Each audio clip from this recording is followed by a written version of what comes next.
Good evening.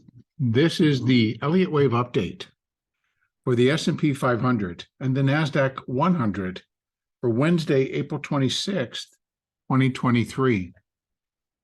Well, I do need to start by saying the markets continue to present some pretty strong challenges in terms of working out and putting together an Elliott wave count that actually fits, doesn't break any rules, and holds within guidelines. But I do believe that I have it together in both the S&P and the NASDAQ. So here goes. Here in the S&P, I consider to leave as complete the primary B wave, and that would be at the 4198 high that we reached on April the 18th. Now, again, that's a small failure over that the C wave did not take out the high of wave A. So it's a failure in that respect.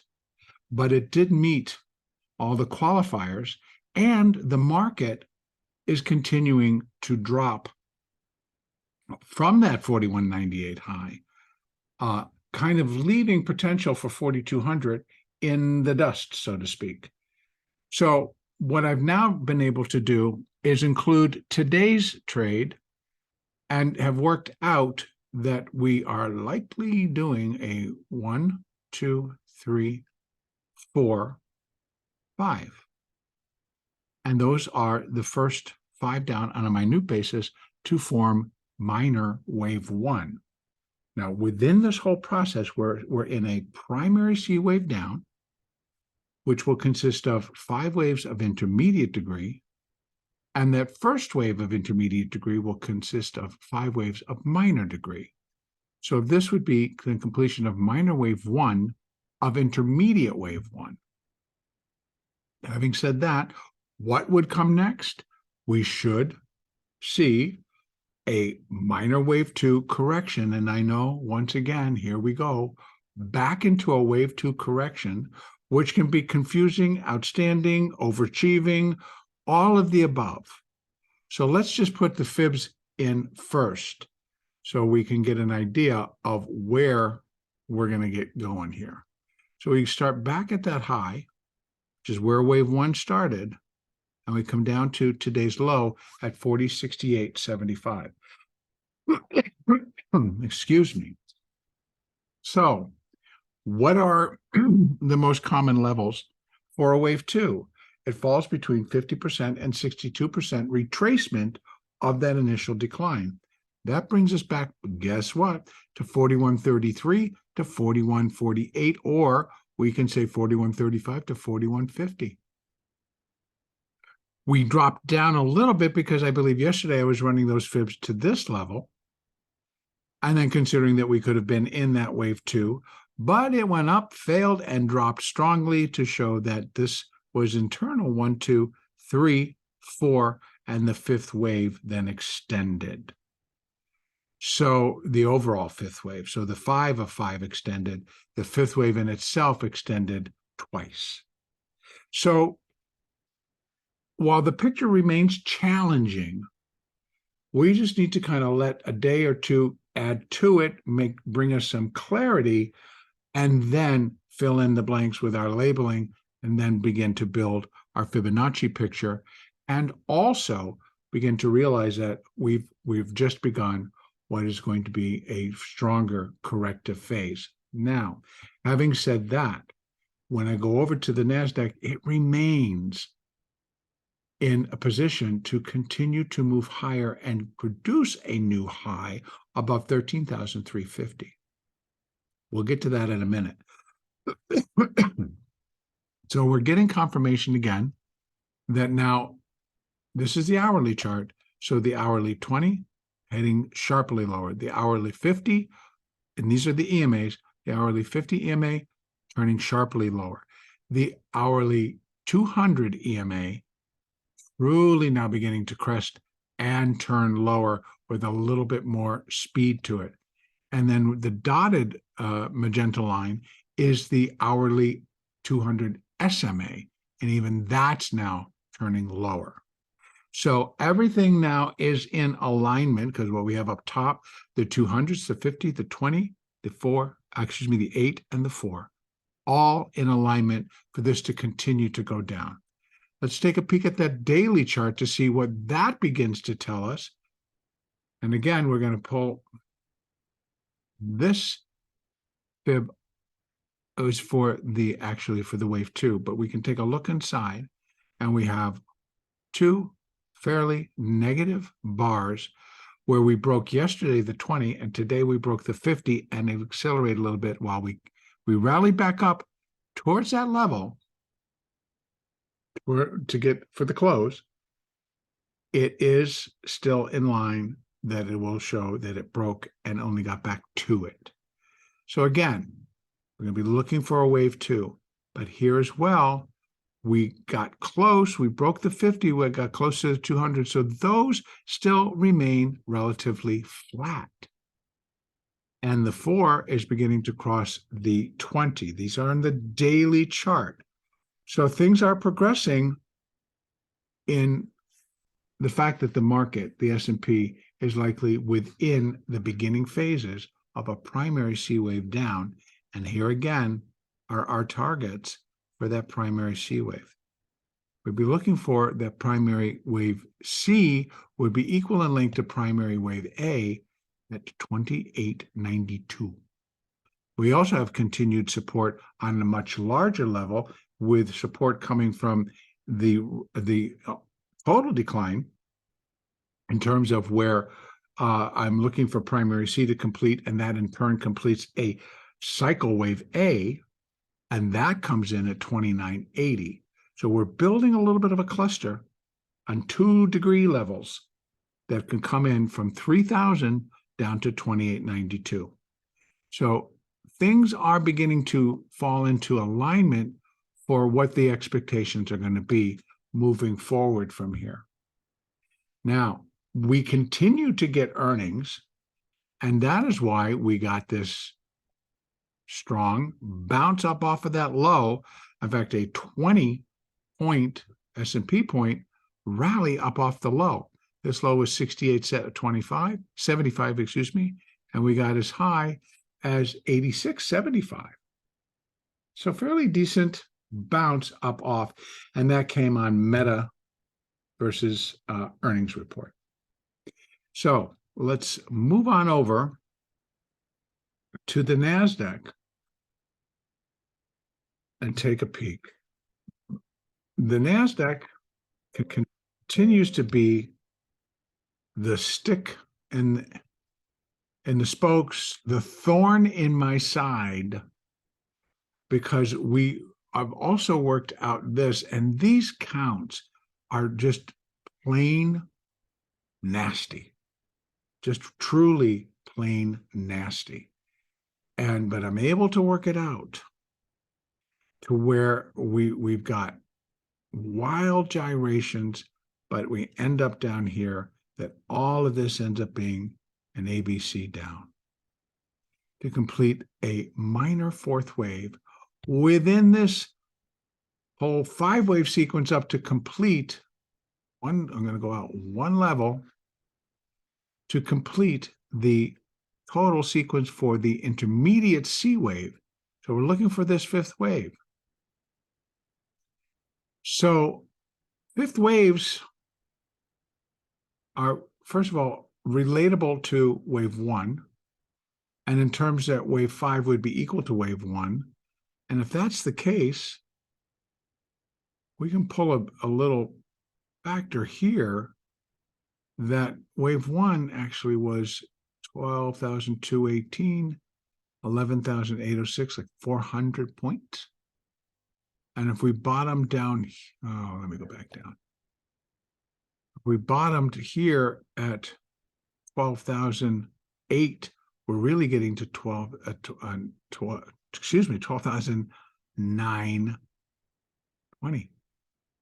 We're all way past that. So I go to a different relationship. And that relationship now falls to what's the relationship between wave 5 and wave 3. And I have found that we have several.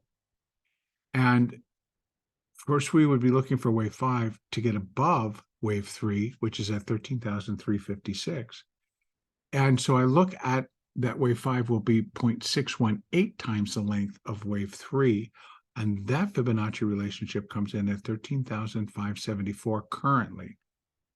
More importantly will be the structure itself. Again, dropping back down. And what I've tended to do is put wave 1. Now, I know that's a higher high. But you know what? 3 down, 3 up, 5 down. We are seeing many more irregular B waves, which is what this is. It goes up and creates a new high over wave 1. And we've seen it conversely where it goes down and puts in a new low below the previous low or whatever that wave was. And then ends up dropping and finishing a corrective move. So you get the A, B, C one more time. And they're going to be, I'm finding them more on the smaller degrees, minute, minor, minuet. They're all going to be falling in those lower degree moves. But right off of that low, here we go. Meta reports its earnings. Very similar to this. Now, here again, I want to say, if this indeed concludes and finishes wave 2, then the NASDAQ, just like I said here, needs to get it going and just continue to break back above 13,000 now. So it's got to get above 13,010, but this time it can't stop. It really can't keep failing and dropping back down and moving to a new low, dropping back down and moving to a new low till eventually it breaks 12,800. Then it's no longer, in my estimation, a fourth wave with a fifth wave yet to go. Now, I understand that we have Amazon's earnings tomorrow, and then we have Apple next Thursday. Yeah, next Thursday. So day after the Fed. The Fed is on May the 3rd, and Apple is on May the 4th. We still have also others that will be coming in. We still have NVIDIA, and that's, well, they're just putting news out. They're not really telling me when they're going to report, but I think that they're late in May. We have AMAT, which is on the 18th of May. We have AMD, which is on the 2nd of May, so the day before the Fed, and then, of course, Amazon tomorrow. So, again, we also have others. We have tomorrow, we have Honeywell, which is a member of the NASDAQ. So Honeywell reports tomorrow after the close. Oh, excuse me, before the open, before the market. So we'll know Honeywell tomorrow by the time we log in for our opening. So it'll be 7:30 a.m. Eastern, a little bit early for me here on the West Coast because it'll be 4:30, but you never know when I'll be able to get up and I'll take a look. So that could have an effect tomorrow, good or bad. Good or bad. It doesn't have the highest or the higher weightings in the NASDAQ, but it can certainly contribute to an overall move. So that's what we're going to be looking for. Now, let's take a look. Let's add some fibs to see what is our potential on this third wave. In that case, I go from there to there to there. And so we're looking for wave 3, and I would be looking for wave 3 to be about 1.618 times the length of wave 1, particularly in its current position and how much ground we need to cover as we move up. So we have that resistance all the way up, where wave 3 would be equal to wave 1 at 13,058. That might be a good little stopping point to take a breath, but I'd be looking for much more out of this third wave. I'm looking for it to subdivide cleanly and get itself basically above 13,100. Now, the big question remains that each time we get these big earnings like we did today or yesterday with Microsoft held to strong gains all day, but it was a lot of the balance of the market that began to crumble and fall apart. And then when we look at the advanced decline, there were more declining stocks in the NASDAQ 100 than there were advancing. And the problem still lies is that the stocks that are the larger titans, the tech titans that carry the heavier weight, are the ones that got propped up, moved higher, etc. So that still being the case, I'm looking for the NASDAQ to really take hold and get going. Now, what happens if it fails? Same story. All of this work and figuring out what all of this mosh pit is really looking like is we get some clarity when it finally breaks. But could it have broken in 5 and this produced a C wave? Yeah, it really can. But we'd have to look inside. So on the hourly chart, it's like, well, you got 1, you got A, you got B, and you got a C, but you got to get a 4 and a 5 in here somewhere. So it's interesting. It's interesting every day. Now, a little bit easier to trade today, I will say as well. You might have sweated a couple of times because the fact that the market's moving around is a good thing. The volatility remains very strong, and that's a good thing for day trading, also swing trading. But the fact remains is like when we get a large seller and they come in and they really kind of pound, and then you get bam, because it seems, okay, they're done selling. Buyer moves in. They have a larger number of futures that they need to purchase or, to gather. And it's almost like there's a little bit of a vacuum. Sellers are done. The offers just kind of disappear. And then they just go and they scoop what's available. So you're going to get that volatility type moves going in both directions. That's my point. So bear in mind, there were some great opportunities today, and particularly after we reached that high, and it began to sell almost immediately, obviously. And we had 1, 2, 3, basically 4 hours, except the last hour was almost painful. It was like a slow train wreck, so to speak. It was just in slow motion. They'd pop it up, then they walk it down, prop it up, walk it down. And that was the last hour. It was very like I could take a nap and then wake up and fill my position. In any case, there was decent trading in both directions for those that would participate and used and traded according to their own rules. I think that's an important thing to continue to say, that it's very important as a day trader or even as a swing trader that you adhere to and honor your trading rules. Now, I have 3 basic rules that I think are applicable across the board for all, but you may change accordingly as to what your stop's going to be and how you're going to manage your risk in the position, and therefore figure out your targets, your goals, and your stops using good risk management. Now, so I always have a trigger. What's going to be the trigger? That's going to be my entry. Is that trigger that it breaks a moving average? Is that trigger that it pops above resistance? Is it whatever that trigger may be for you to get that signal to purchase and or sell? That's your first rule. What is my trigger?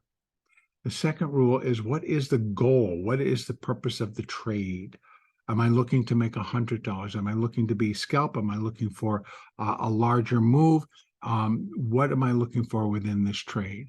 Am I looking for $100? Am I looking for $500? Am I looking for $1,000? Right? And so you can then guide yourself in your position sizing accordingly to what your account can handle. The last, and actually the most important, is where will you get out of this trade should it become invalidated? In other words, where is your stop? And this is the one that many people tend to walk past. And for a myriad of reasons, but it's the one I said, well, this is where we need to hold and be the strongest. Is because if you don't get out of the position and it continues to go against you, number one, it could blow out your account. Number two, why take a much larger loss when you're walking past your stop that you put there for a good reason? So if you're doing it on a risk management basis and you're looking at, I'm looking to make this much, so I'm not going to risk more than this much, either 1-to-1 or you're going to do 2-to-1 risk reward.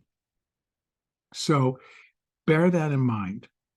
Keep tabs on your rules and make sure that you're hanging and holding true to that rule and fulfilling what you have said you're going to do. So tomorrow I am going to look for a continuation of the upside as I did today.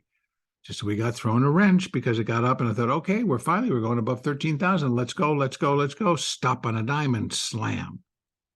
I would not be expecting that again because now we can see we got a 1 and a 2. It can subdivide again, most certainly, but that means it's got to get above here first, and then we can get another 1, 2.